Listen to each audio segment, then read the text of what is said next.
What is up, everybody? Welcome back. We're gonna hop into the second episode of Alec Baldwin's Unscripted. Gonna try to get these parts out as quickly as possible, but I've been having issues with my computer.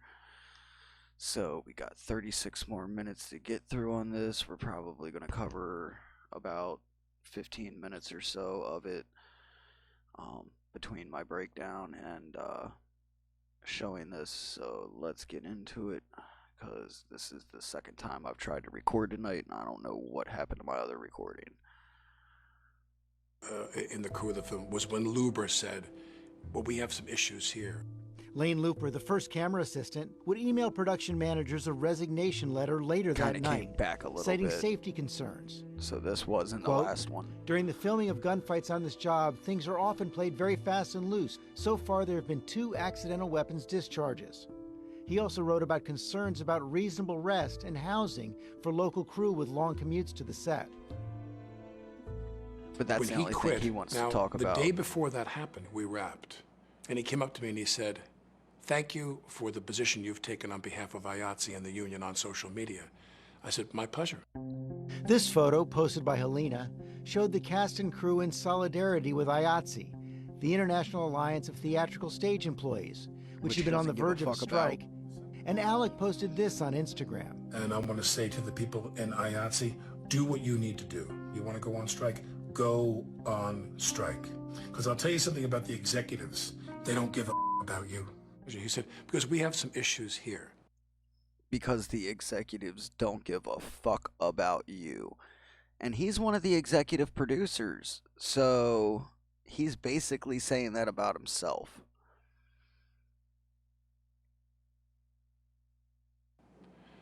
I said, such as? And he said, my men need a better hotel room.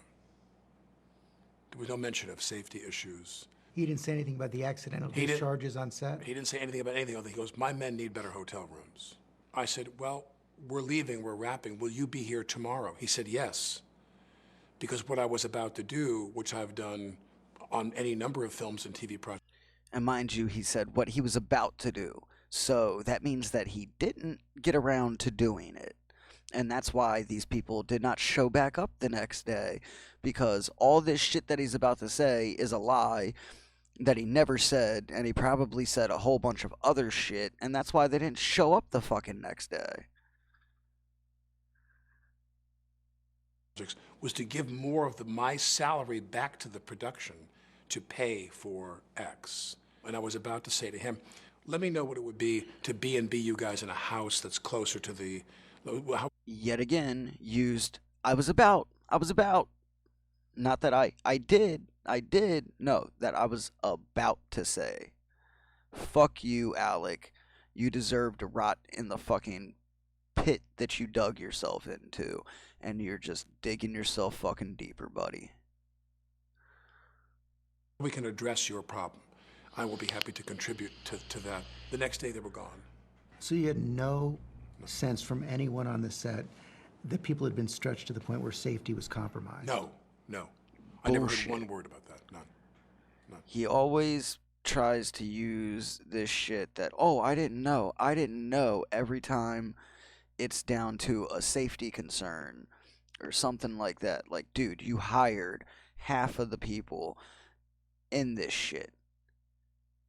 So, yeah, you had to have known more than what you're leading to believe.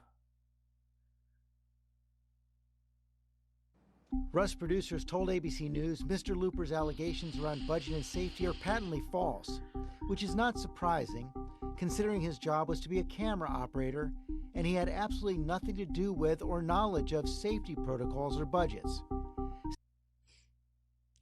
Bullshit if a camera operator wouldn't know safety precautions, shit like this.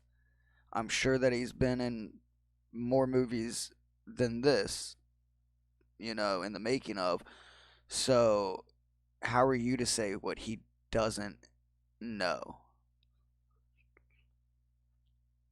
Like, if anybody was on these sets, everybody should have been warned about certain safety precautions and things like that.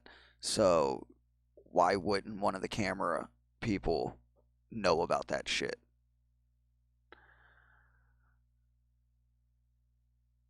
Safety is always the #1 priority on our films. When people say cutting costs, I don't say this with any judgment or any cynicism. Spielberg wants to save money. Tom Cruise wants to save money. Everybody who makes movies has a responsibility not to be reckless and careless with the money that you're given. We know those are men who make movies that cost $205 million. And I'm Yes, so how can you compare yourself to their budgets when you're working at like 1% of their budget? You're comparing a $207 million movie to your $7 million movie.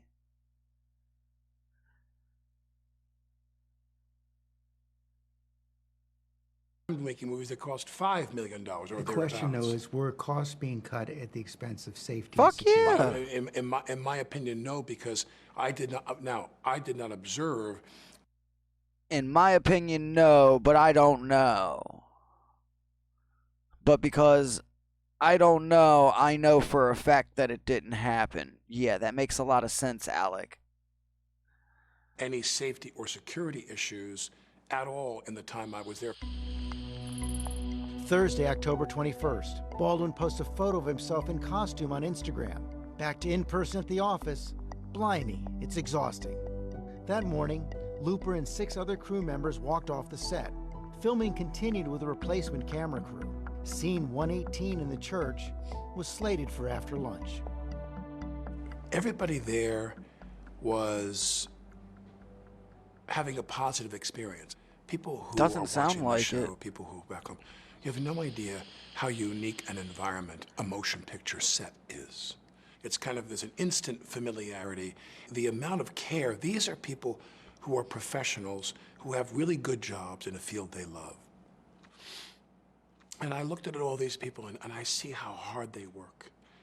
They're so hardworking and they're so conscientious.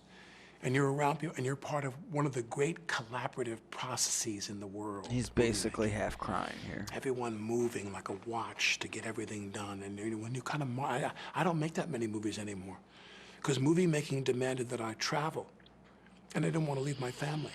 All these movies I made, I stayed home. I didn't.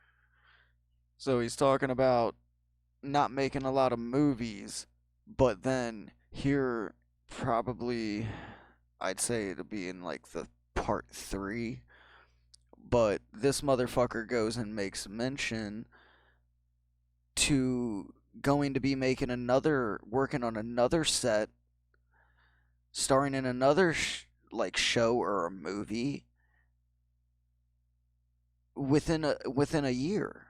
So you must not care about being around your family because you just love to say shit that's contradicting yourself. That's all these liberals do, man. Say 2 different things that says that you're going to be over here, and then the next thing says you're going to be over here, but nothing about over here. Think before you fucking speak, fuckers. If I went away, I went away for a week. To leave my family for 4 weeks and go shoot this movie, that was a big deal. I don't know anybody that goes away for just 1 fucking week or even 4 weeks to shoot a fucking movie when it takes a matter of months, like 6 months or more to put a fucking show together. Like even a full fucking movie.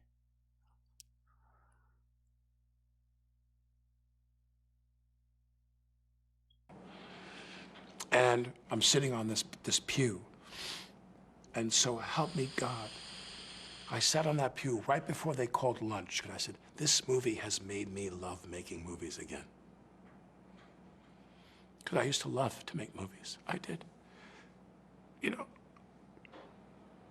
I worked with people once. I was going to do the movie The Edge. And they called me and said they got Tony Hopkins to do the film. What do you make of it? Yeah, look, if we're here. And I started sobbing. I just started sobbing because I thought, oh God, I'm going to have a chance to work with this guy. Any chance you could go easy on me? When they cast me in It's Complicated with Meryl, I thought, I'm gonna get to go make a movie with her. This is the only time he actually cried. Like, he actually had a fucking tear in his left eye that time. But he's not crying about what happened on set with him shooting this lady. He's crying about the lost chance of another movie that happened 20 fucking years ago.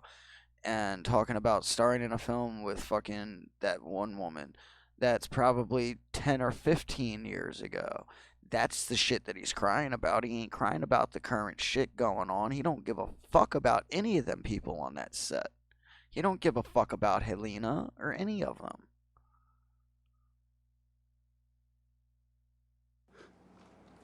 You know, sorry.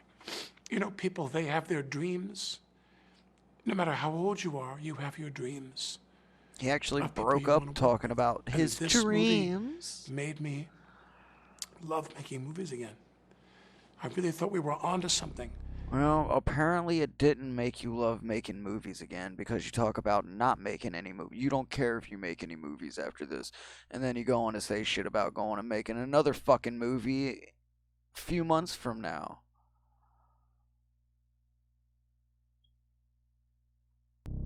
Next, She goes down.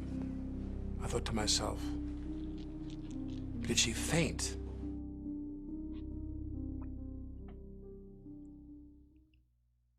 He's so full of shit.